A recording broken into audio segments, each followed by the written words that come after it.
KBR Prime, podcast for curious mind.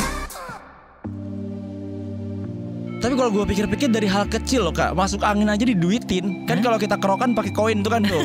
Apapun masalahnya emang harus pakai duit.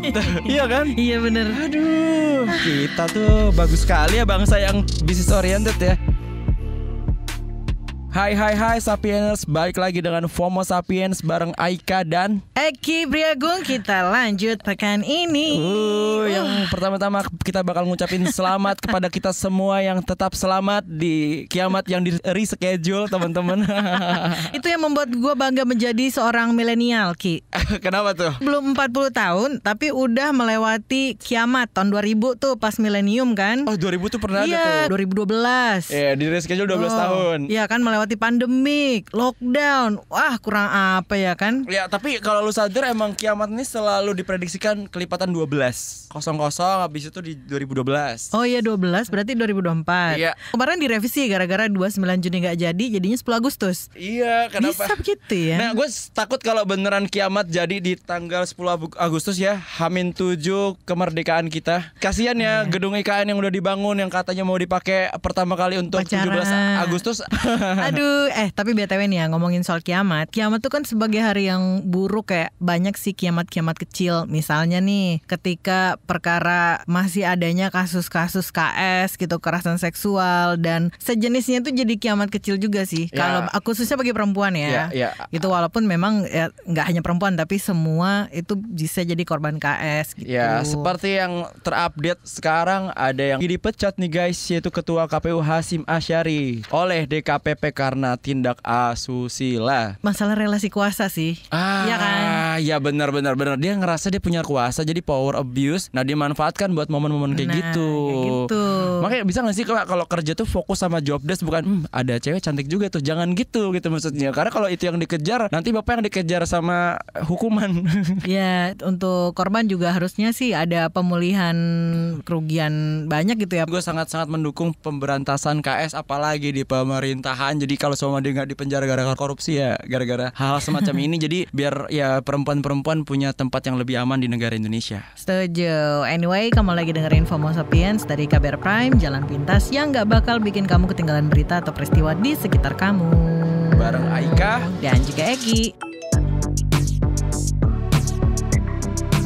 Bayar kuliah pakai pinjol lagi rame lagi sekarang guys. Karena memang sepanjang pekan ini semoga Sapieners nggak bosan-bosan gitu ya. Kalau ada update soal apa ya, paling nggak kita up lagi nih. Karena memang ngomongin soal kayak kemarin judul 2 minggu tuh kita bahas tuh. Iya, Terus apalagi nih, sekarang giliran balik lagi ke pinjol. Tapi yang nyebelin di kasus pemerintah menyarankan pakai pinjol untuk kuliah tuh ada karakter bernama Pak Muhajir Effendi yang dengan gamblangnya ngomong, kamera nyala tersebar di mana-mana kayak menyarankan pinjol, ya kayak mendukung. Ya. Terus kayak seakan-akan tuh kalau kita tangkap dari kesimpulan dia ngomong tuh kayak kuliah tuh bisnis banget. Coba deh, wisuda tuh semua yang dimahalin, semua orang mau karena itu tempat kita bahagia, bla bla bla gitu kayak. Gila kayak oh gini banget sih. FYI nih Sapieners, jadi kan pekan ini tuh memang lagi rame gara-gara perkara Menko PMK itu ya, Muhajir Effendi yang mendukung lah ceritanya nih mahasiswa yang sekiranya kesulitan ekonomi, maka didukung lah untuk menggunakan pinjol atau pinjaman online untuk membiayai kuliahnya. Ya. Tapi bentar guys, ini kan kita niatnya memberantas pinjol dan judol kan? Ya. Lagi gencar-gencarnya nih gitu. Kalau misalnya mau berantas judol, lah orang judol kan biasanya kalau udah habis modal mesti larinya ke pinjol kan? Iya, ini kocak banget gak sih kalau larinya ke pinjol semuanya, dari mulai judi online sampai pendidikan. Yang tadinya kita tuh pada protes gitu ya, satu mahasiswa Indonesia gitu ke pemerintah karena masing-masing university pada nerapin itu. Terus sekarang kita mau protes ke siapa sedangkan pemerintahnya pun nyaranin gitu kayak. Kita protes ke internasional bisa gak sih, maksudnya kayak kita di Amerika udah nerapin duluan guys, semoga student kalian loan ya. good luck ya gitu. Kalau seumpama dia nggak bisa bayar, terus abis itu suggestionnya langsung pakai Dana Cita yang langsung diarahin ke pinjol gitu. Tapi katanya kalau dari mereka bunga tenornya nggak sebegitu gede kok gitu. Terus habis itu ya tapi tetaplah itu pinjol gitu maksudnya. Iya benar. Kenapa kalau lu bisa bantu, kenapa nggak pakai pilihan itu dulu? lu kenapa langsung pilihannya yang utama suggestion adalah dana cita, langsung ke pinjol gitu. Maksudnya kita akhirnya ada di era di mana mahasiswa dikejar deadline dan debt collector tuh kan aneh banget ya maksudnya. Iya, dikejar langsung 2 combo. Iya, Jadi combo. ceritanya lu kalau biasanya dikejar yang mahasiswa yang zaman-zaman dulu tuh kan dikejar kelar kuliah gitu kan. Iya, Terus sekarang kayak dikejar kelar kuliah plus debt collector. ya, Jadi aduh tagihan pinjol gue gede banget gitu kan. Kalau dulu lu sih kecanduan judi online, aduh pinjaman gue gede banget. Lu sih kecanduan kuliah kan. itu kayak masih jadi pertanyaan gue adalah bahwa pendidikan itu kan adalah hak segala bangsa kan, dan termasuk juga ya termasuk hak dasar juga ya nggak sih untuk lu dapat pendidikan. Tapi kemudian dikomersialisasi gitu, apa-apa sekarang harus diduitin. Tapi kan kayaknya kalau seumpama ancaman pemerintahnya nih sadar gitu, kalau rakyat menjadi pintar, jelas pemerintah yang sekarang tidak akan terpilih dong. Tapi kan kita masih punya ini ya, gue mikirnya positif nih, kan kita punya visi Indonesia Emas 2045. Wah, iya kan? iya. Berarti kan kita pengen SDM yang bagus, pintar, cerdas, nggak hanya dari makanannya doang yang gratis kan? Nggak cuman dia nggak stunting nih orang-orangnya, tapi mereka juga akhirnya pintar, bisa meneruskan tonggak bangsa ini ke jenjang selanjutnya. Tapi jangan-jangan emang emas tuh buat keluarga tertentu sehingga kira bisa melanjutkan mungkin. Kan emas kan artinya emas. Jawa. Jawa adalah kunci. Ini nggak usah terlalu dilanjutin dan nanti disebut nama ya maksudnya. Yang sebenarnya Sapienus juga tahu lah ya, gitu kan. Sering kita singgung di sini. Balik lagi nih soal tadi Menko PMK pernyataan itu ya. Yang gue agak amazed memang di pekan ini tuh lakon pejabat dan pernyataannya tuh ada aja yang kocak ya. Seperti inilah ya, yang tadi yang kayak kita pakai pinjol, terus sebenarnya kita mau berantas nih kan sungguh langkah yang kontra ya dengan ingin diambil bahwa kita nih harus berantas nih. Sementara memang OJK nih, Otoritas Jasa Keuangan, itu mengakui kalau keberadaan judi online atau judol dan pinjol itu jadi tantangan di masa depan. Kita udah tahu nih, kita punya tantangan nih di masa depan nih, tunggakan pinjol yang banyak banget. Itu tuh udah di depan mata, tapi terus kita didukung untuk nambahin itu pinjol tuh lewat dunia pendidikan tuh gimana ya? Iya, tapi emang sengaja semua itu diarahin ke pinjol Kak, karena UKT-nya pun tiap tahun dinaikin gitu. Kayak yang di Unsud, UKT-nya dinaikin, UNS UKT-nya juga dinaikin sampai ada yang golongan 9 itu ada level-levelnya tiap UKT gitu ya. Terus semuanya tuh jadi meningkat gitu, sehingga akhirnya banyak orang-orang atau mahasiswa yang nggak bisa menjangkau pilihannya, tiap kampus ngasih fitur pinjol gitu. Kayak emang pihak Rektorat Pendidikan gitu-gitu nggak pernah ngobrol sama OJK apa gimana sih? Tapi kan ada pinjolnya dibolehin, berarti OJK ngasih izin. Tapi OJK bilang kalau di kedepannya akan ada tantangan terbesar, yaitu judi online dan pinjol. Iya. Tapi kalau dari OJK kan harus dilihat juga kan, maksudnya kan memastikan dan mengawasi bahwa yang ini benar-benar yang legit kan. Ya yang kita tahu kan kayak pinjol tuh oke, kita dapat bantuan dengan sangat cepat gitu kan. Tapi itu kan hanya solusi jangka pendek aja. Iya kalau dia bisa bayar sama bunganya. Terus ya kalau dapat pekerjaan. Nah ini kan hidup tidak semudah itu juga ya. Dari sisi bagian dari perguruan tinggi ya, pihak Civitas Akademik gitu, misal kayak pakar ekonomi syariah Dr. Imron Mawardi SPMSI Fakultas Ekonomi dan Bisnis Universitas Erlangga mengatakan bahwa pinjol merupakan solusi tapi jangka pendek. Nah itu dia. Ya meskipun di awal memang sangat membantu, ini bagian dari kampusnya loh yang ngomong ya, maksudnya orang-orang, tetapi berpotensi menjebak mahasiswa ke dalam lingkaran utang akibat bunga pinjaman yang besar nih. Bahkan ada dosen yang belak-belakan kayak ini, dosen di antara dosen-dosennya dimusuhin ya, Pak Iman kok ngomongnya kok unpopuler nih Pak, kita harusnya gitu. Pak Imran bisa ditarik buat di kumpulan mahasiswa demo gak sih depan rektor? Tuh ada dosen juga tuh ikut gitu. Sekarang tuh ya pihak-pihak kampus lebih bersinergi untuk bikin pendidikan tuh jadi komoditas Kak. TK aja disudahin. Betul kayak semua hal harus dirayain. Tapi kalau gue pikir-pikir dari hal kecil loh Kak, masuk angin aja diduitin. Kan kalau kita kerokan pakai koin tuh kan tuh. Apapun masalahnya emang harus pakai duit. Iya kan? Iya bener. Aduh, kita tuh bagus sekali ya bangsa yang business oriented ya.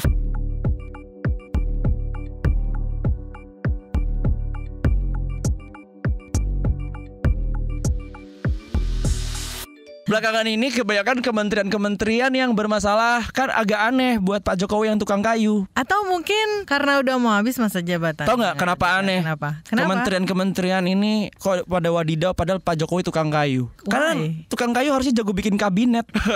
Tapi banyak yang wadidaw. Ya Allah. Ini salah satunya.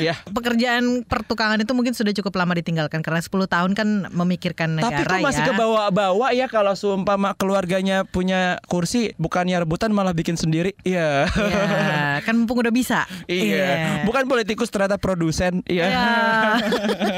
Oke, ini soal ini nih Sapieners, soal ketika ramai soal pertasan PDN Pusat Data Nasional Sementara itu kan di Surabaya yang sampai berapa tuh 200-an lebih lah.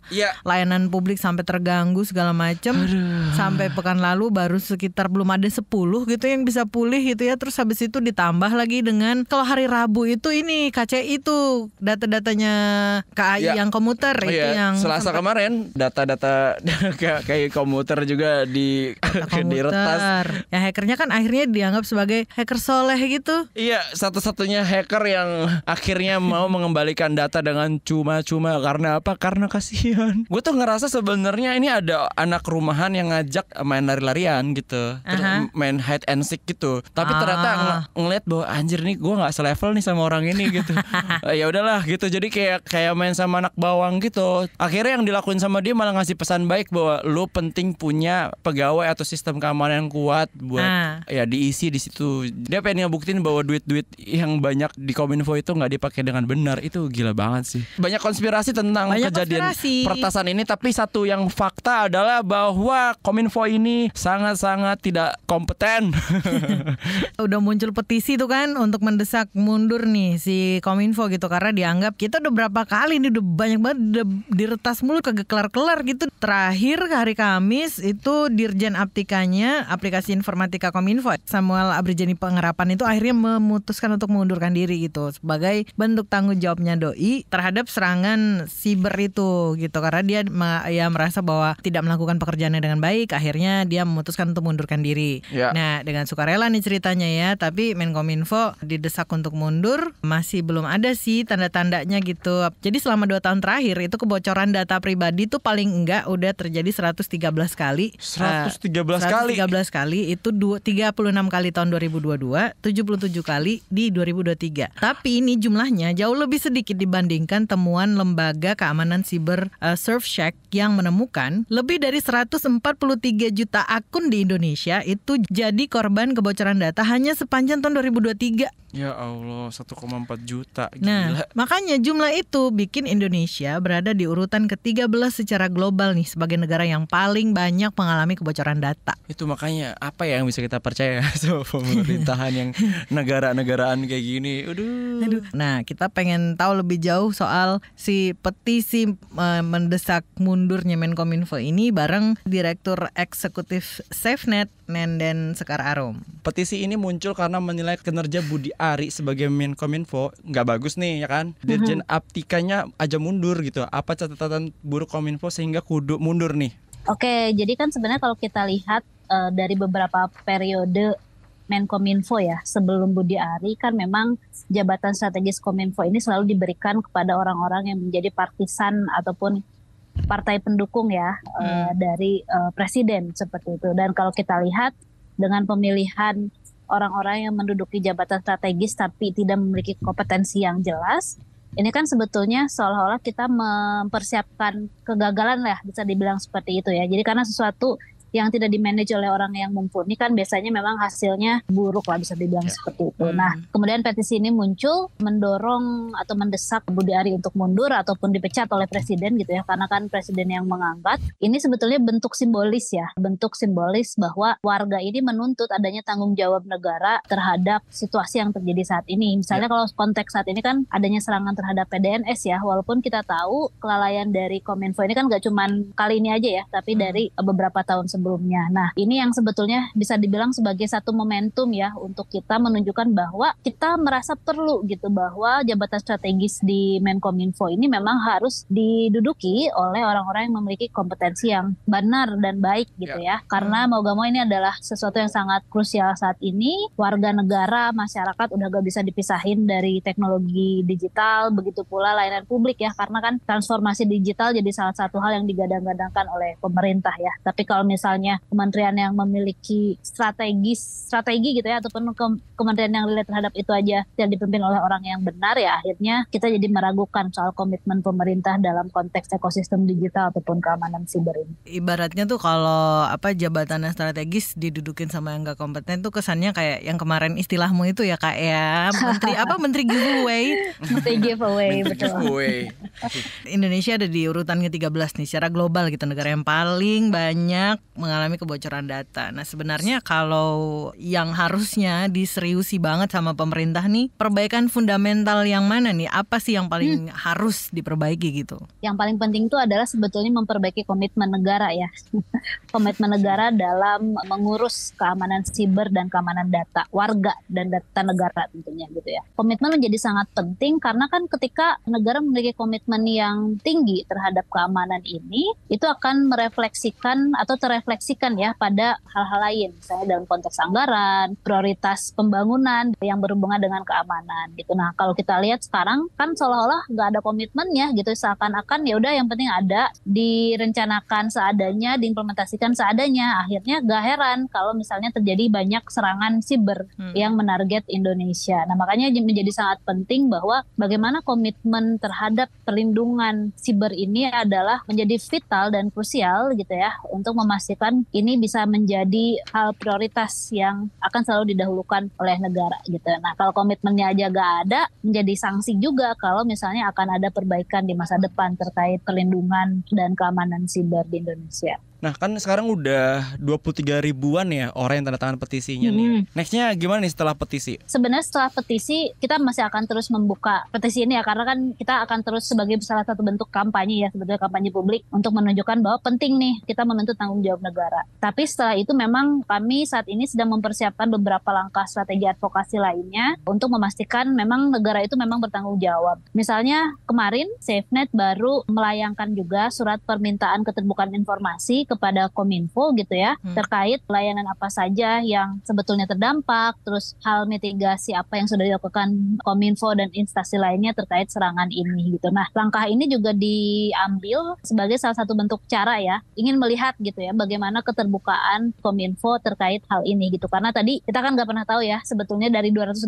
yang dibilang layanan yang terdampak itu sebetulnya apa aja listnya dan daftarnya itu kan sampai sekarang kita nggak pernah tahu. Nah makanya itu salah satu strateginya, meminta keterbukaan informasi dari Kominfo, kemudian kita tunggu gitu ya. Itu kan kalau memang tidak ada respon selama 10 hari kerja gitu ya, atau responsnya tidak memuaskan, mungkin kita akan lanjut dalam konteks keberatan gitu ya, ataupun mungkin kalau perlu masuk ke sengketa informasi sambil kita melihat kemungkinan lain misalnya untuk menuntut negara dalam konteks gugatan. Nah ini memang masih sedang digodok dengan tim hukum untuk melihat strategi mana yang memang dirasa akan lebih efektif gitu ya, untuk memastikan adanya tanggung jawab dari negara. Sebelum petisi kan sudah dibuka nih posko pengaduan masyarakat gitu ya pasca peretasan Pusat Data Nasional itu. Gimana update-nya dari SafeNet nih soal pelaporan-pelaporan yang masuk? Betul, kami membuka posko aduan buat masyarakat yang terdampak ya akibat serangan terhadap Pusat Data Nasional sementara ini. Kalau kita lihat memang jumlah pengadunya itu sampai saat ini ada sekitar 60. Memang jumlahnya tidak cukup besar ya secara kuantitas gitu ya, tapi kami selalu yakin bahwa walaupun cuma satu atau dua orang yang terdampak karena layanan publiknya yang lemah, ya itu masih tetap sesuatu yang besar yang harus kita perjuangkan gitu ya. Jadi memang angka 60 itu masih akan terus kita dorong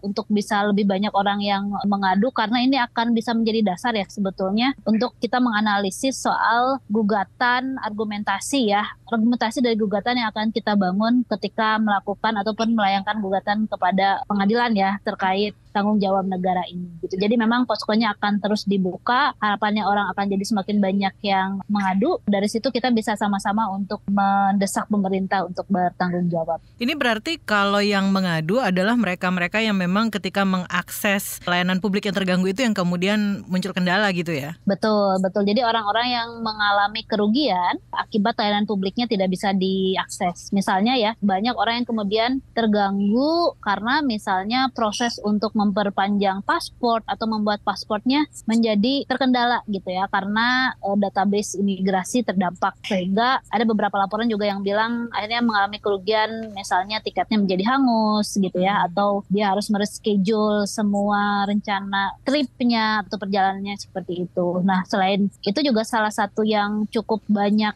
aduannya itu adalah para orang-orang yang perlu mengakses terkait Kartu Indonesia Pintar ya, KIP.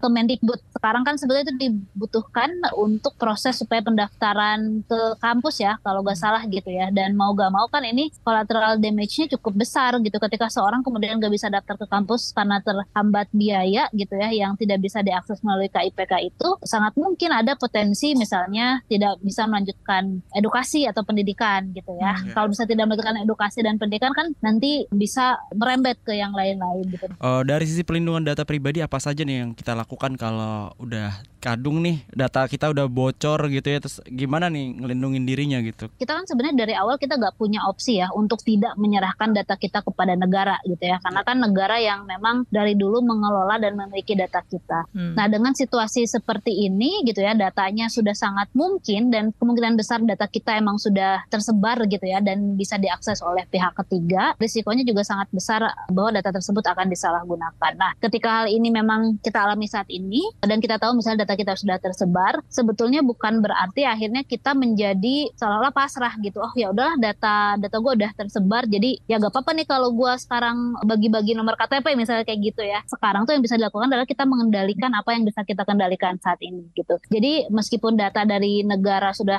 bocor, tapi kita harus tetap bisa menjaga supaya data-data yang kita miliki saat ini gitu ya, data-data lainnya, data-data personal itu kita jaga sebaik-baiknya dengan cara misalnya ya tidak mengumbar data personal itu kepada orang yang tidak kita kenal, tidak mengumbar itu kepada media sosial misalnya yang sangat mungkin diakses oleh orang-orang yang tidak berkepentingan gitu ya. Dan tentu saja upaya-upaya untuk peningkatan keamanan personal, keamanan digital ini juga menjadi penting gitu ya. Misalnya kita nggak mudah terlena ketika misalnya dihubungi orang yang tidak dikenal gitu ya, kemudian tiba-tiba ada orang yang ngirim link gitu ya yang nggak jelas, kemudian kita secara gegabah misalnya menekan link tersebut gitu, yang sangat mungkin itu adalah link phishing yang bisa mengeksploitasi data yang lebih banyak di handphone kita atau di perangkat kita gitu. Jadi memang itulah selemah-lemahnya iman ya yang bisa kita lakukan saat ini untuk tidak lebih banyak menyebarkan data yang bisa kita kendalikan, dan juga semakin berhati-hati untuk tidak melakukan aktivitas-aktivitas berisiko di dunia digital.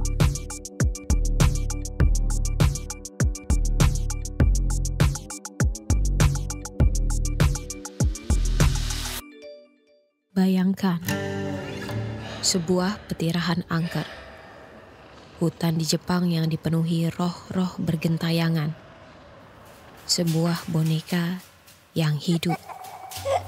Apakah kamu menyukai cerita semacam itu? Berarti kamu harus mengikutiku, Astri Septiani, dalam podcast Antologi Garib. Sebuah podcast yang menceritakan kisah-kisah misteri dan fenomena ganjil dari seluruh dunia. Peristiwa garib. Nantikan podcast Antologi Garib menemanimu setiap Kamis. Temukan Antologi Garib di kbrprime.id dan platform mendengarkan podcast lainnya.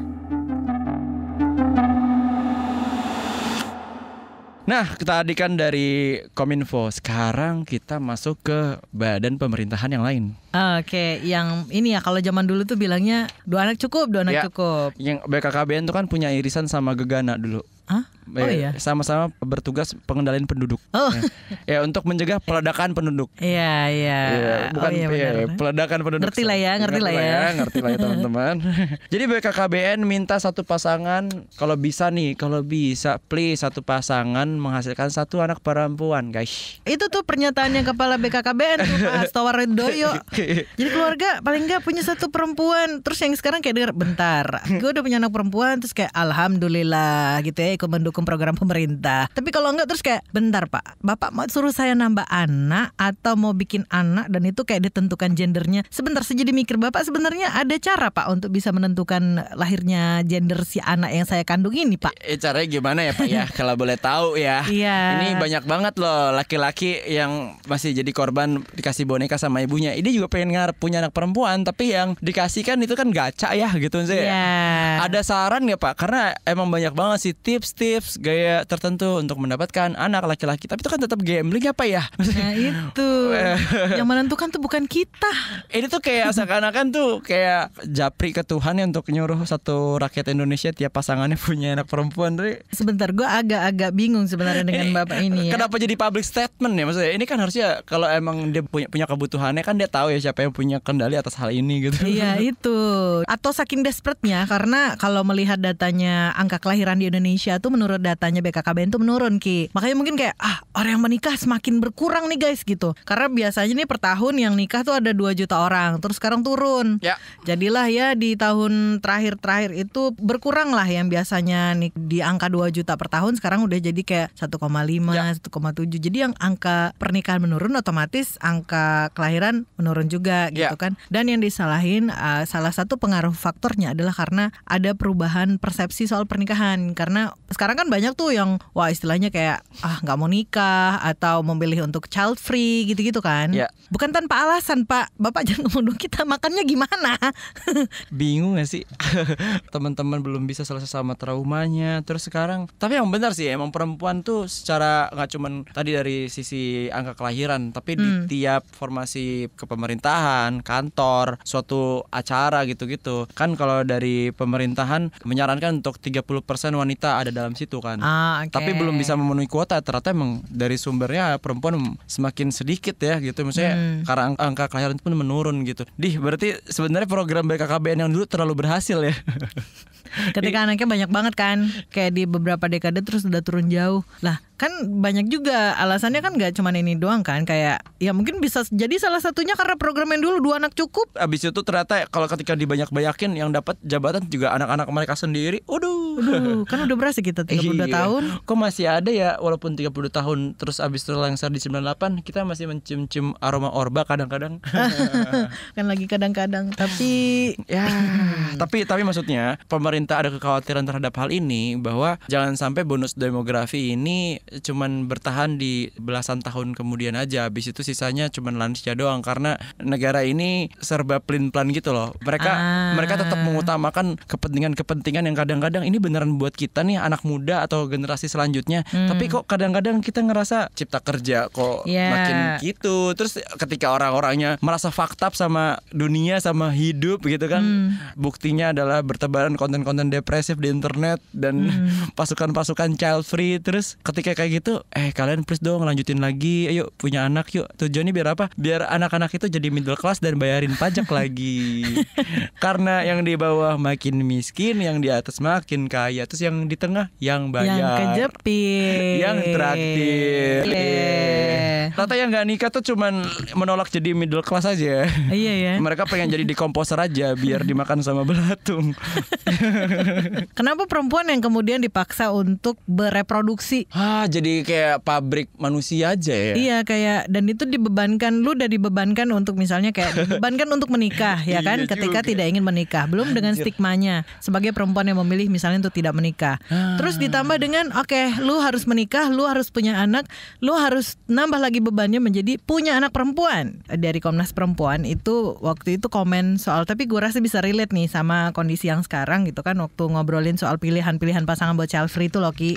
Nah menurut Komnas Perempuan, jadi keputusan punya atau nggak punya anak itu adalah hak asasinya si perempuan. Jadi si perempuan punya otonomi atas tubuh dan rahimnya. Dan pemaksaan kehamilan adalah kekerasan terhadap perempuan. Jadi cukup clear nih ya. Gitu kan. Kenapa sih asumsinya punya anak perempuan kan berarti dia pasti lahir dan akan melahirkan gitu. Dia akan bersuka cita untuk melahirkan. Tapi kan biarkan orang tuh menciptakan kebahagiaannya sendiri. Kenapa semuanya harus ada fase sosial gitu? Iya benar. Iya, ujung-ujungnya anak-anaknya itu kan hanya mengisi formulir kerja yang belum tentu didapatkan.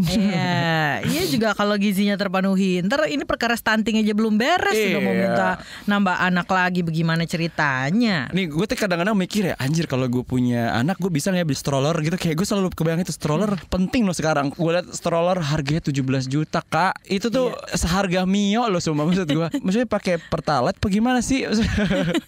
Iya maksud kan ya udahlah. Jadi orang-orang tuh sadar bahwa beli rumah mahal, beli itu mahal, semua serba lu bikin mahal. Kemarin ada tapera, terus habis itu tiba-tiba guys kita butuh tenaga kerja muda lebih banyak lagi nih.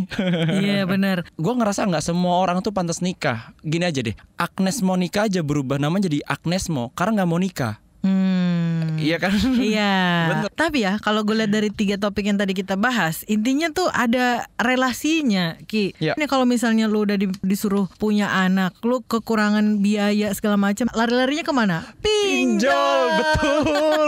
Wah, Eureka, semuanya jadi satu berita minggu ini. Iya kan? Wow. Pinjol apa? Hubungannya sama data-data pribadi kita. Kalau katanya SafeNet yang termasuk salah satu yang pengaduan juga kan soal kayak mengakses KIP gitu. Wah. Berarti kan ada masalah pendidikan di dalamnya kan? Jadi ketika semuanya masalah jadi satu kita buntu, solusinya ada kami, ya kan? Kayak gitu. Ya Allah. Nyambung ke biaya pendidikan kuliah tadi. Kita biar dikejar oleh debt collector, guys. Itulah kesimpulan berita minggu ini. Itulah tadi berita-berita minggu ini, Sapieners. Ya, semoga akhir pekannya nggak makin banyak pikiran ya. Ya, walaupun sepertinya sulit sih. Tapi tentunya selalu dengerin FOMO Sapiens. Sampai ketemu ya minggu depan. Bye.